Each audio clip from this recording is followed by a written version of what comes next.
The streetlights stretch ahead, casting long, lonely shadows that dance and writhe with every whisper of the wind. Your breath mists in the cold, crisp air, momentarily visible before dissolving into the vast, indifferent night.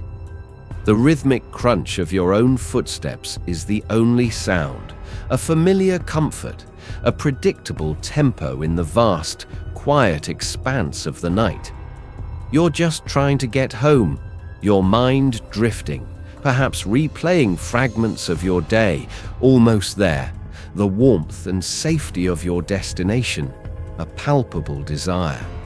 It's a route you know intimately, every cracked sidewalk, every familiar tree, a path you've walked countless times without a second thought, without a shred of fear.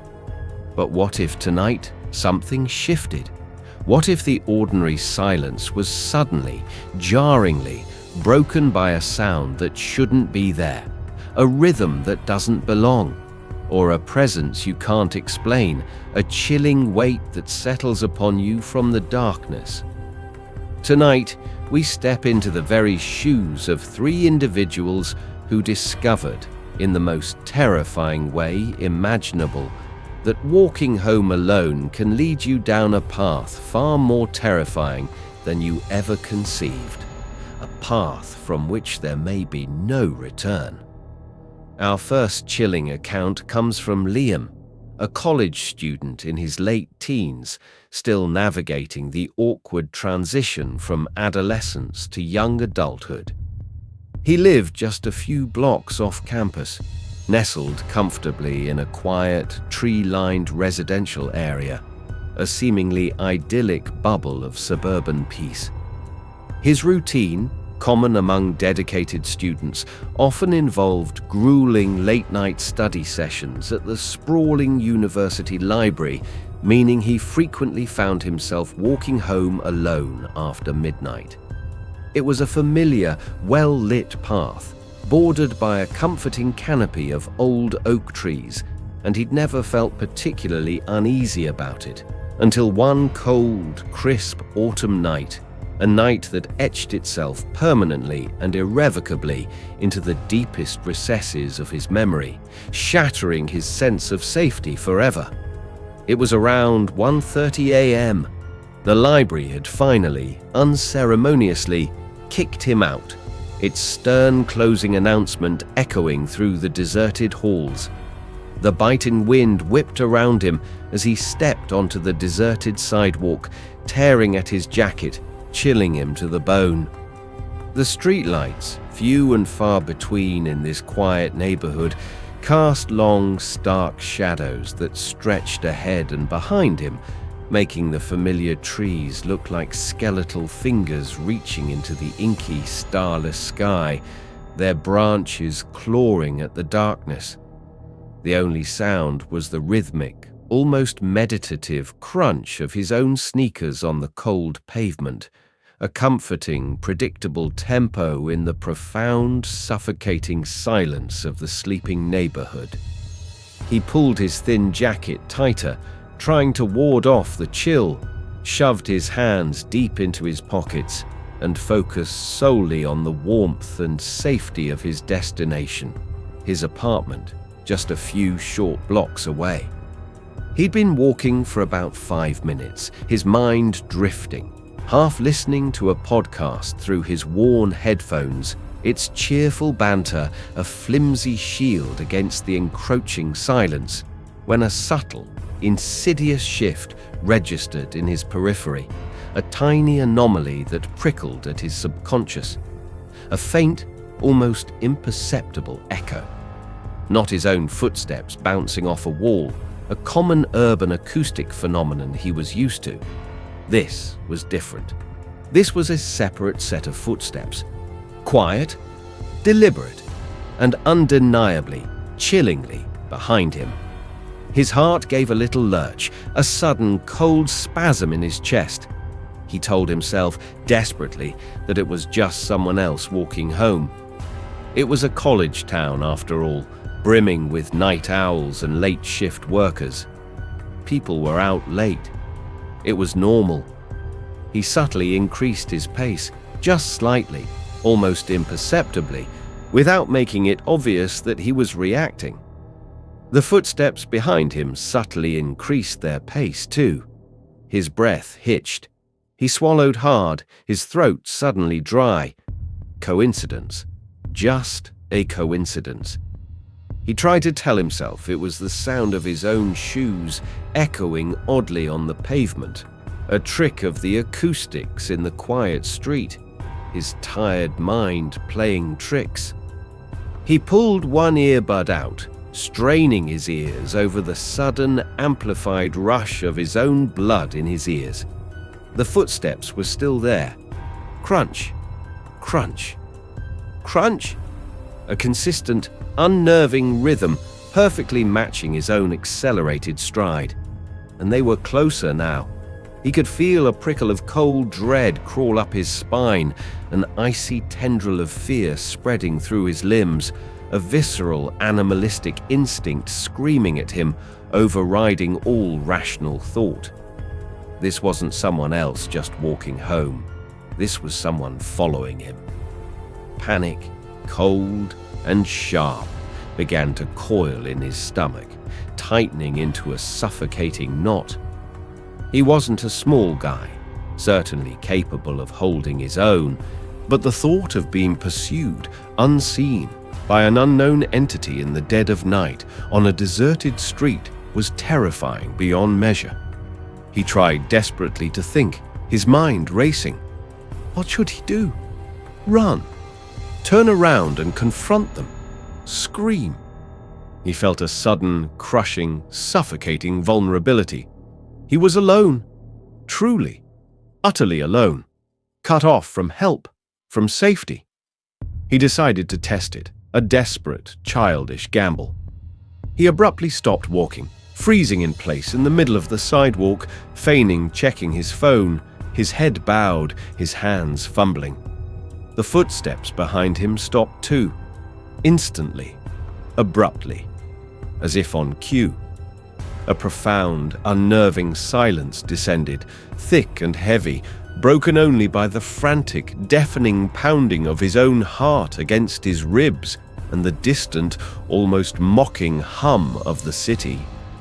He could feel the palpable weight of an unseen gaze on his back, a burning sensation that prickled his skin. They were there, standing still, watching him, waiting. Time stretched, distorting into an agonizing eternity. Seconds felt like minutes, each one an unbearable eternity. He didn't dare turn around. His body was rigid, unwilling to obey. What would he see? A monstrous, shadowy figure, grotesque and inhuman. Or nothing, just empty air, with the oppressive, malevolent presence still there, invisible, intangible, but undeniably real. The thought was paralyzing, equally terrifying in its possibilities. His hand trembled uncontrollably as he clutched his phone, the plastic cold and slick with sweat.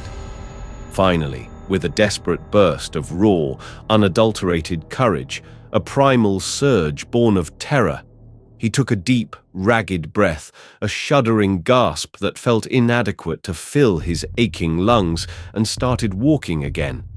Faster this time. Much faster. His footsteps quickened, almost a frantic jog, a desperate attempt to outrun the unseen. The footsteps behind him quickened too, instantly, matching his every frantic stride, every desperate crunch on the pavement. Crunch, crunch, crunch, crunch! They were getting closer, the sound louder, more insistent, no longer subtle, but a relentless, terrifying pursuit. He could almost feel the presence breathing down his neck, a cold, stale breath raising goosebumps on his arms. He was almost at his street, just one more agonizing block. His legs burned with exertion, his lungs ached with every desperate gasp, but he pushed harder, powered by pure adrenaline and the primal need for escape. He could practically feel the silent, relentless pursuer gaining on him, its presence a cold shadow at his heels. He imagined a hand, long and pale, reaching out, grasping his shoulder, its fingers digging into his flesh. He imagined eyes fixed on him, cold and unblinking, eyes that enjoyed his terror, savoring every moment of his flight. He burst onto his street, the familiar lampposts, usually mundane, now a desperate beacon, a string of fragile lights against the suffocating darkness. His apartment building was just ahead, a fortress of salvation. He didn't slow down. He sprinted, throwing himself up the stairs to his front door, fumbling frantically with his keys, his hands shaking so violently he could barely get the key into the lock, his vision blurring with exertion and fear.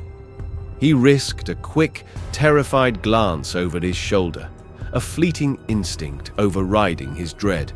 The street was empty, utterly empty. No one there.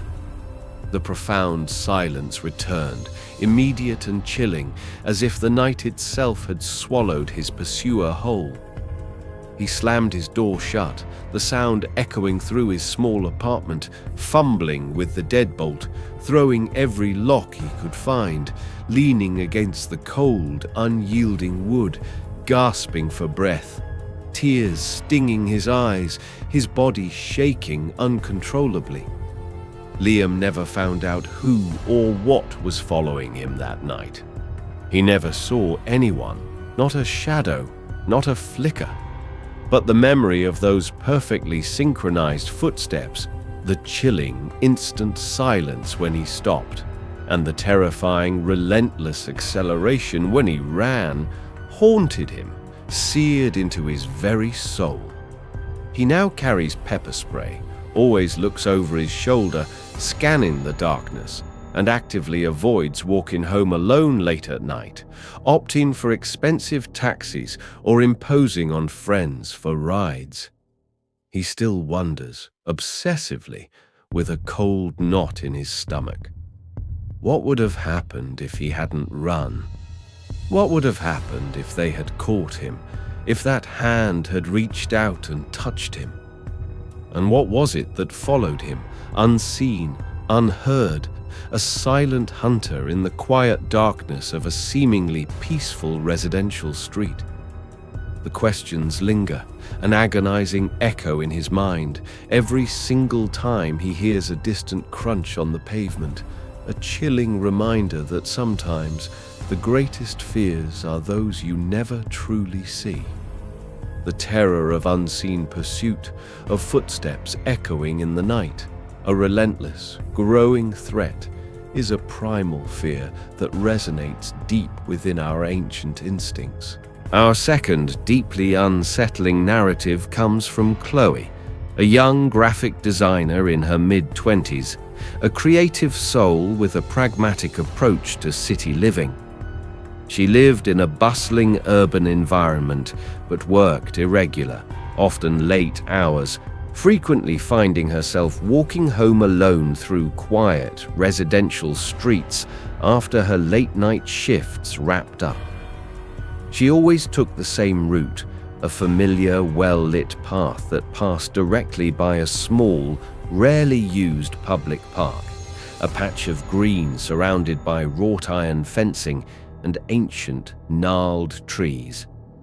It was a mundane, almost comforting part of her routine, a predictable journey that provided a moment of calm, until one moonless night, when the park, a symbol of urban tranquility, revealed a terrifying secret, a silent horror hidden in plain sight. It was just after midnight. The city's usual cacophony had died down to a low, distant hum, a barely perceptible thrum of life, punctuated only by the occasional mournful wail of a distant siren or the solitary rumble of a late-night delivery truck. Chloe, her headphones on, her ears filled with an upbeat, energetic playlist intended to keep her spirits up and her mind awake, was nearing the park, her destination less than 15 minutes away. The streetlights, spaced intermittently along the sidewalk, cast a soft, artificial orange glow, illuminating her path in a series of pools and shadows. As she approached the park's main entrance, her eyes idly scanned the familiar surroundings, taking in the ornate wrought-iron fence, the dark, looming silhouettes of the old trees within. That's when she saw it. Standing perfectly still on the sidewalk, just outside the park's entrance, directly in her path, blocking her way, was a figure, a person. At first glance, her tired mind registered nothing out of the ordinary. Maybe someone waiting for a ride or taking a late-night stroll, lost in thought. But as she got closer, the subtle alarm bells began to chime in her mind, and a cold, tight knot began to form into her stomach, a premonition of dread. The figure was unnaturally tall and thin, its proportions skewed, almost too elongated to be human. It was dressed in what looked like a dark, outdated trench coat that seemed to absorb all light, and a wide-brimmed fedora hat that completely obscured its face, casting it in impenetrable shadow. What was truly terrifying, however, was its posture. It was rigid, almost wooden, an unyielding column. It wasn't moving. Not even a slight sway from the wind, no restless fidgeting, no shifting of weight, no subtle adjustments that a living person would instinctively make. Just utterly, profoundly still. It was facing away from her, towards the dark, unseen interior of the park, as if contemplating the shadows within.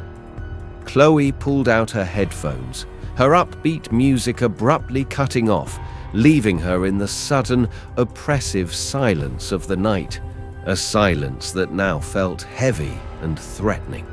Her heart began to pound, a frantic, desperate rhythm against her ribs. This wasn't right. The stillness was terrifying, defying all logic and biology.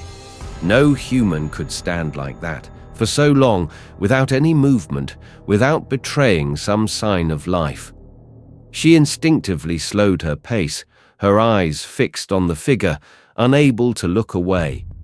She was forced to pass it. There was no other way home without a significant, time-consuming detour through dimly lit, unfamiliar streets. As she drew nearer, her fear escalated, transforming into a creeping dread. The figure remained utterly motionless, a silent sentinel.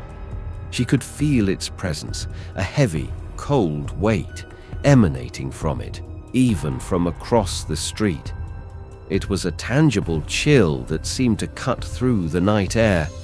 She instinctively crossed to the other side of the road, putting as much distance as possible between herself and the figure, creating a buffer zone. But still, she had to pass it.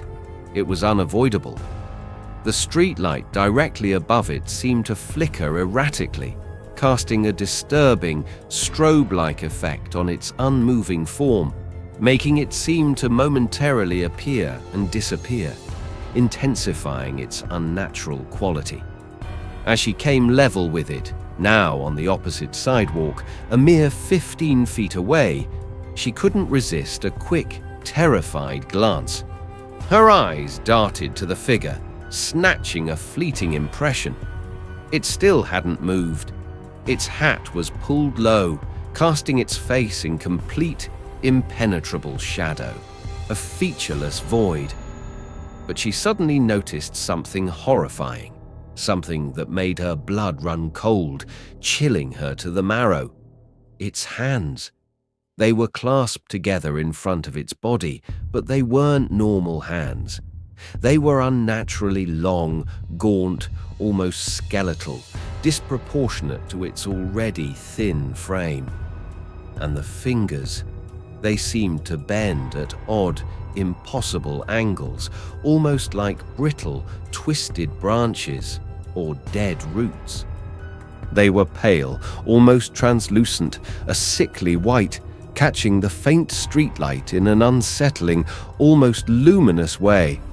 She wanted to scream. The sound felt trapped in her throat, a raw, primal cry that couldn't escape. She wanted to turn and run, to flee in utter panic. But her legs felt like lead, heavy and unresponsive, rooted to the spot. She was forced to walk past it, agonizingly slowly, each step an act of immense courage against overwhelming terror. She could feel the palpable weight of its unseen gaze, the profound, unmoving presence radiating from it, pressing down on her, suffocating her. She felt a cold sweat break out on her forehead, trickling down her temples despite the cool night air. Every nerve ending screamed, every instinct shrieked danger.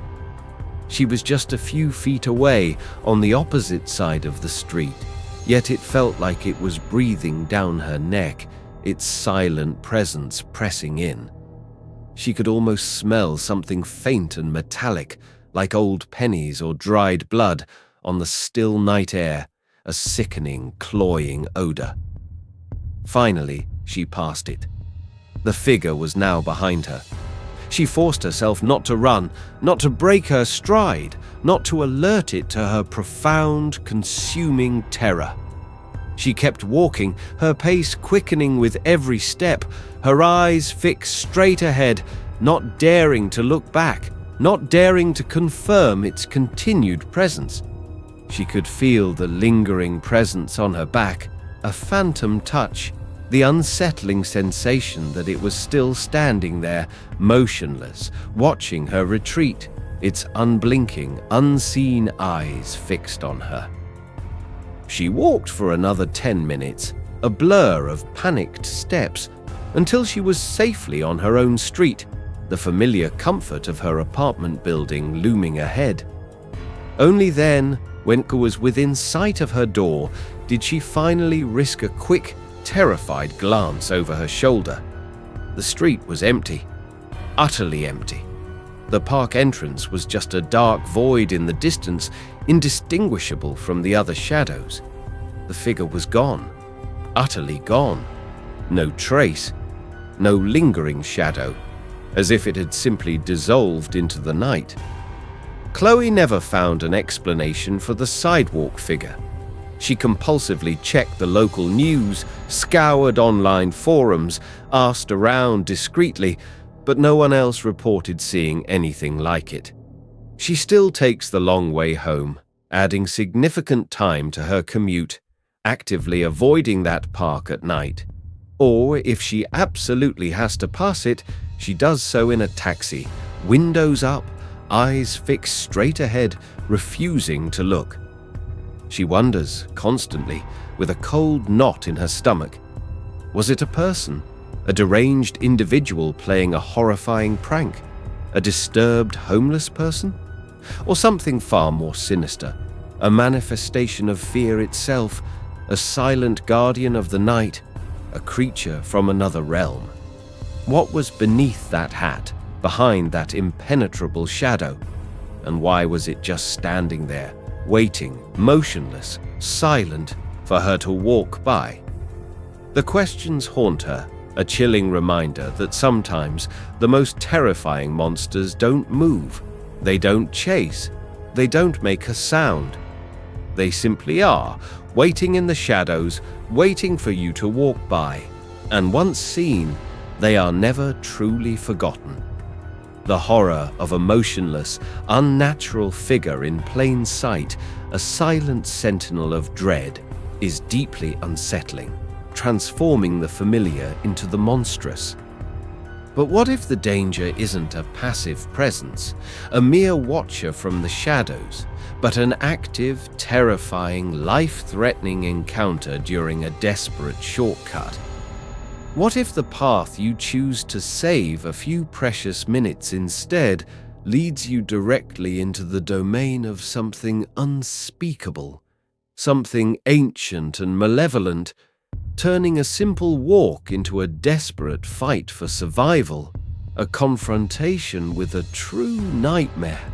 Our final horrifying account comes from David, a young professional in his mid-20s, freshly graduated and ambitious, who had just moved to a new, sprawling city for a demanding entry-level job in finance.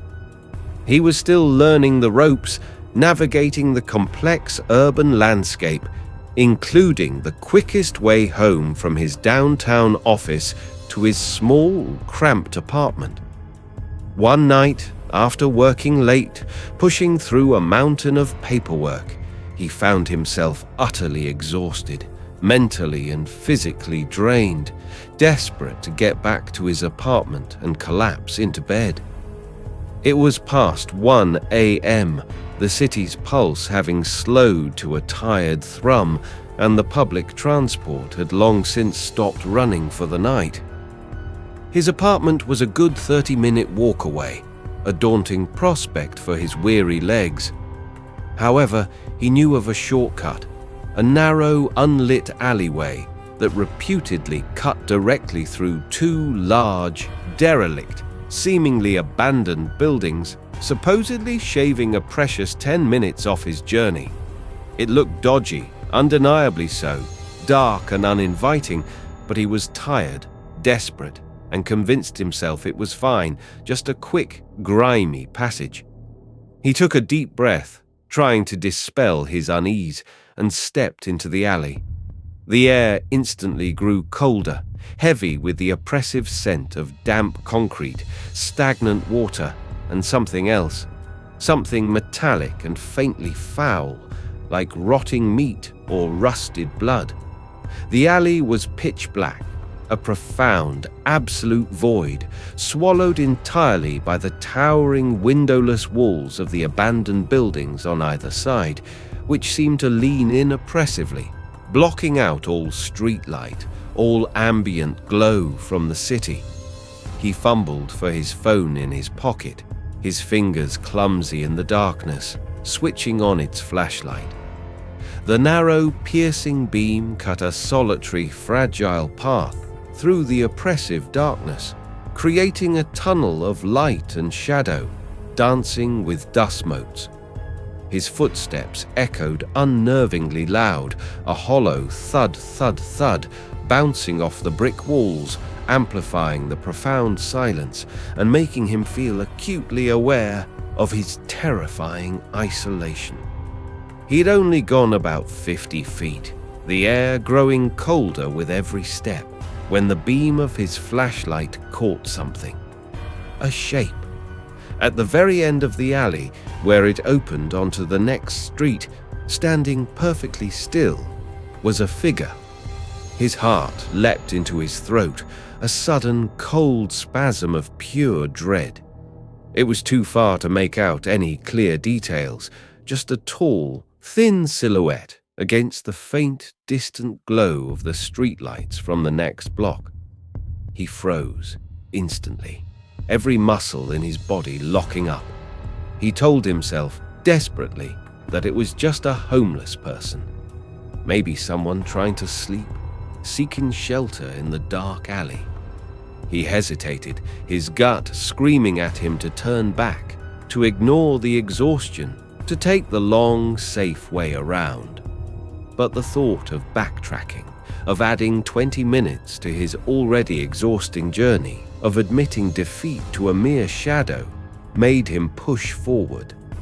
He tightened his grip on his phone, its plastic cold and hard in his clammy hand, trying to appear confident, to exude an air of nonchalance, though his knees felt like jelly, threatening to buckle beneath him.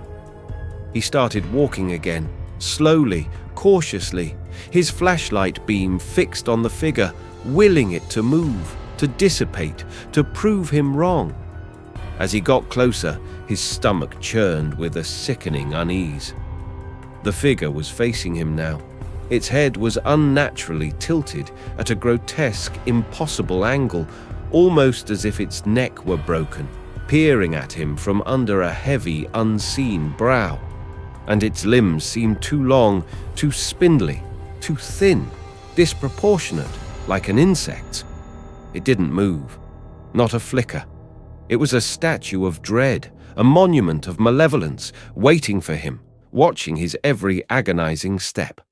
He could feel a profound, bone-deep chill radiating from it, a cold that bit into his very bones, far colder than the night air, an unnatural cold that seemed to suck the warmth from his very soul.